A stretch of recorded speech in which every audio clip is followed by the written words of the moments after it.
Alright, YouTube, there's been a lot on the news, particularly Fox News, of course, lately, about the so-called war on Christianity, particularly on Catholics, by President Obama, by, interchangeably liberals, Democrats, them fascists up there from them Yankee states and so forth. It's an interesting topic, though, that needs to be discussed, because when you really think about it, it's not really a war on Christianity or on Catholicism as the right-wing media wants to portray. Now, I speak as a libertarian, and it's sort of a split issue for me. On the one hand, I believe that people practicing a certain religion should be able to administer things in their own manner according to their own good faith and conscience. For instance, as a Satanist, I don't want a Christian telling me that if I were to work in the healthcare industry that I wasn't able to perform an abortion if I were, a doctor that performed abortions and so forth. So I can understand where they're coming from. But on the other hand, from a libertarian perspective as well, there's something else at play. What this essentially is an argument between rights of organizations and groups and rights of individuals. What it boils down to essentially is does the Catholic Church and or other Christian groups and the hospitals and schools and so forth which they administer through their own money, etc., do they have more rights or less rights than the individuals which make use of their services? Speaking from a libertarian perspective, I lean towards the side that the individuals have more power than the groups in this case. That is to say that, for instance, let's make an example out of it. Let's say there's a small community out in the Ozarks, and the only hospital there is run by Baptists, or run by, less likely, but let's just give it an example. Let's just stick with Catholics. The Catholic Church runs a small medical organization out in the middle of nowhere. There are no other hospitals in 100 miles. They have the only college, it's Catholic, and so forth and so forth. Do the individuals living in that community have the right to get what is considered safe, proper, up-to-date, modern medical care, such as abortions, administered contraception? Do they have the right to receive sterilizations from those organizations which do take public money? Or do those organizations, because they are run by a religious group, have the right to not give out such services because it's not in good faith in keeping with their religious group? I would say that the rights of the individuals in those communities would be disenfranchised heavily were these organizations to continue in that capacity not administering this sort of medical care. For instance, basically what you're saying to individuals in sometimes remote, largely religious communities in rural areas particularly, that don't necessarily have access to a completely public, completely secularly run medical institute or college. What you're saying to these individuals is that it's up to them, because the organization doesn't like that sort of medical care, to go out of their way perhaps 100 miles to receive routine medical care that could be offered by that medical organization were it not run by religious freaks. I think the rights of the individuals in those communities trump the religious communities themselves, because in a lot of cases, think about it, in some remote community where, the first medical institute there was founded by nuns or something, that might legitimately be the only medical center within a great distance, perhaps a prohibitive distance for someone to go out of their way towards, to actually go to, especially since those communities, they tend to be more poor. The people don't necessarily have the time off from work to go out of their way to go to a secular institute for medicine or to a secular college and so forth. I would say that it is the responsibility of those who have taken the Hippocratic Oath to administer medicine to do no harm and to not disenfranchise these individuals on the basis of their religious beliefs. Now, until recently, there was the exception, of course, for religious organizations to not administer things like contraception or sterilizations or abortions and so forth. The problem with that being, as I pointed out, in some communities, that's the only medical care that's available. going beyond that, I don't understand why an organization should be able to limit care to people. If it's medically accepted, it's been shown it's safe, it's effective, it has a place in society, it's medically based. Things like contraception, although the evangelicals hate the idea of contraception, it's even used by most Christians. Most Christians use contraception. I don't see why an edifice like the Catholic Church, which at least in recent years has been more progressive than the Protestant groups in the country, would deny such care to individuals. I don't understand why it would be considered a sin. I don't understand why it would be considered reprehensible to their belief system. Nowhere in the Bible does it say, thou shalt not use contraception, or thou shalt not get an abortion. In fact, the idea of abortion as being murder was originally put forth in the 1920s by medical doctors in liberal states. The reason they put forth the abortion as evil and tried to get evangelicals to prop them up on this was because they were tired of performing abortions so often. They didn't like having to perform abortions, so they're the ones that introduced it. In a way, medicine sort of screwed itself on the abortion issue. And there's another issue right now, of course, with the Komen Foundation, with Planned Parenthood.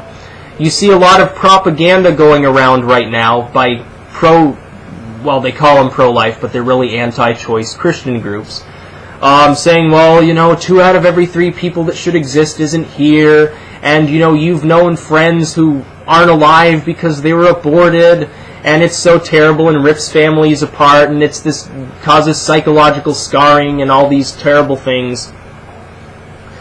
You've got to understand that in a developed nation, such practices should be used. If a person is not capable of caring for a child in a decent manner, they should not have a child. But that's not going to prevent them from having sex. Now, even if you give them contraception, there will still be cases where people are going to get pregnant. Now, the Komen Foundation withdrew funding for mammograms, breast tests for breast cancer, because Planned Parenthood provides abortions, and we don't want to be associated with them. Of course, they reinstituted the funding after they were pressured by Planned Parenthood, by pro-choice groups, by certain Democrats within the House and Senate, and they put the funding back. I would have no problem with them stipulating that their funding just be used for breast cancer screenings. That makes perfect sense. I mean, if they don't want to fund abortion, stipulate that the money only goes for breast cancer stuff. That makes perfect sense. But you've got to understand, these are valuable services. Would you rather have millions of people living in this country under the poverty line in families that can't really afford to take care of them or educate them properly, increasing the amount of money that the state has to pay to raise these children, since most of the families, let's face it, would be on welfare or unemployment and so forth? Would you rather bring those people into the world and give them that substandard living condition that would make their lives miserable? Of course, the Christians would argue, well, it's your responsibility to populate the earth, and you just shouldn't have sex if you're not married / can't afford the children. People are going to have sex. Let's face it, those of us who are progressive enough in mind to understand the human race knows sex makes the world go round. Sex is why every individual watching this video is here. Sex is why every individual on earth is here. Immaculate conception of Jesus Christ aside, sex brought everyone into the world. The idea that sex is somehow a bad thing, that it should be frowned upon, that it's sinful, all of these things, they don't seem to stop people from having sex. You can blast sex all day and teach abstinence-only sex ed, which, by the way, has been shown to actually increase the rate of premarital sex. Teaching contraception actually lowers it. There's no way to stop people from having sex. They're going to do it. And, I mean, even when states, they make laws against, children who are too young having sex with each other, there are people who are 12, 13-year-old having sex with other 12 and 13-year-olds. It happens all the time. If you want to lower the likelihood that people will have abortions, if Christians find abortions so reprehensible, sponsor more contraception and more sex education to teach people to use contraception. I think the reason why this is a problem still is that Christians in primarily religious communities that get abstinence-only sex ed and so forth, They honestly believe, because they haven't been educated properly about the issue, that somehow contraception rarely works, and it's going to send you to hell, and all of these horrible things about it, when actually those of us who grew up in progressive society, aka mostly the North, understand that it works quite well because we've tried it. It works well for us. I've used contraception before. It works.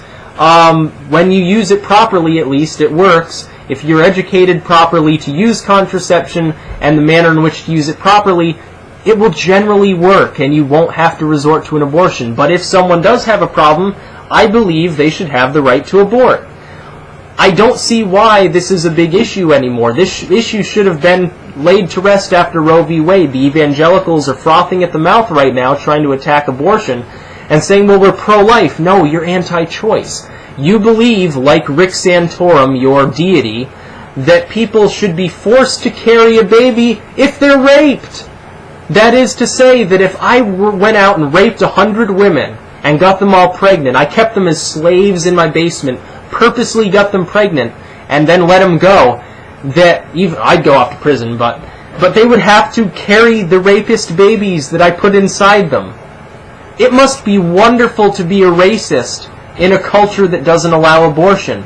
You can have as many children as you want, because all you have to do is go abduct some woman, rape her a couple times, set her free, make sure she never sees your face, and lo and behold, you have thousands and thousands of children. Wouldn't this almost enforce the idea of rape?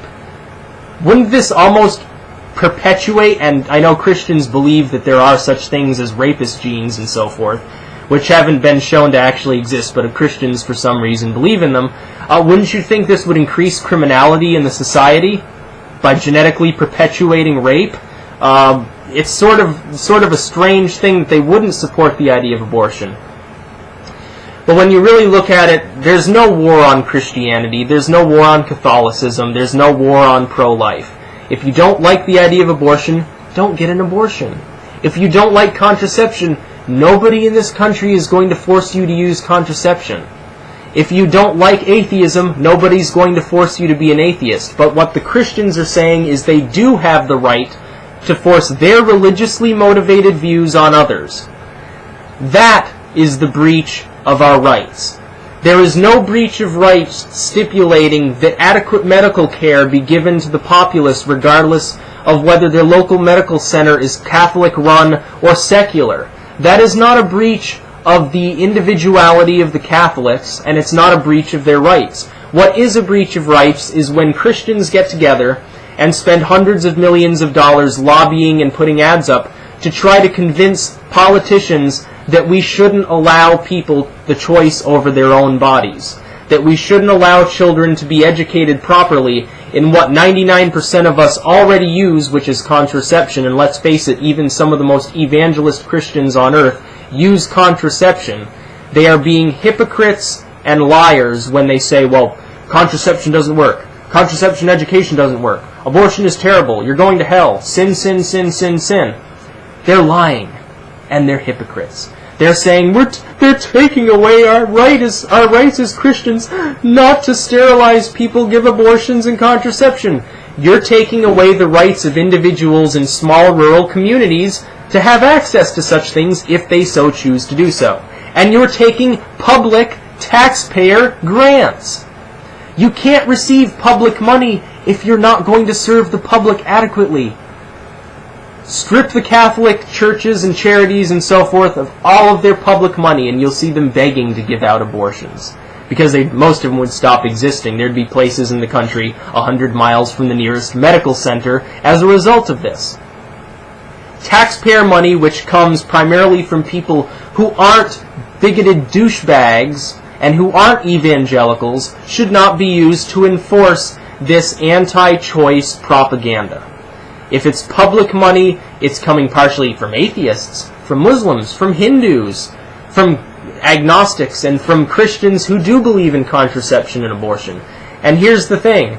99% of them, if their daughter was raped, suddenly they'd be pro-choice. And that's the biggest hypocritical lie that they tell, that somehow, oh, it would never happen to us in our upstanding white Christian community. Rape never happens here. It only happens in the city and by liberals. It's bullshit. Peace out.